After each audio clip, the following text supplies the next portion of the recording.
আল্লাহ রাব্বুল আলামিন সূরা মুমিনুন 99 100 নম্বর আয়াতে বলছেন, খুবই চমৎকার ভাবে ঘোষণা দিয়ে বলছেন, حتى إذا جاء أحدهم الموت قال رب ارجعني لعلي أعمل صالحا فيما تركت كلا إنها كلمة هو قائلها ومن ورائهم برزخ إلى يوم يبعثون। যখনই ইদা জা আহাদাহুমুল মাউত, কারো কাছে মৃত্যু যখন চলেই আসবে। কবে আসবে জানি? কখন আসবে জানি? তার মানে যতবার বলছি, যতবার শুনছি, ততক্ষণ রেডি, প্রস্তুত।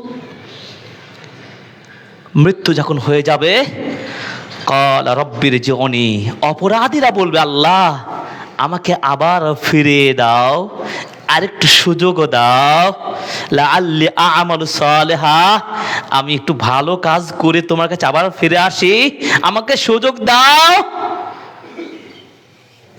কোনো সুযোগ দেওয়া হবে না।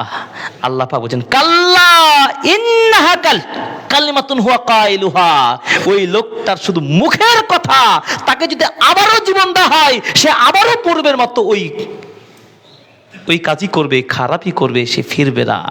সুতরাং এই ভিত্তিহীন দাবি আল্লাহ পূরণ করবেন না। তাহলে একটু কল্পনা করেন দেখি, আপনি সুদ খান, ঘুষ খান, বেরি খান, সিগারেট খান, তামাক খান, বাহাদুরি, চাঁদাবাজি, দুর্নীতি, অন্যায়, জেনা, ব্যভিচার, অপরাধ, কত কাজ, বিভিন্ন ক্ষেত্র বিশেষে বিভিন্নভাবে পাপ করছি আমরা। ওই অবস্থায় যদি আপনার মৃত্যু হয়, আপনি তওবা করতে পারবেন? সে সময় আপনাকে এই অবস্থায়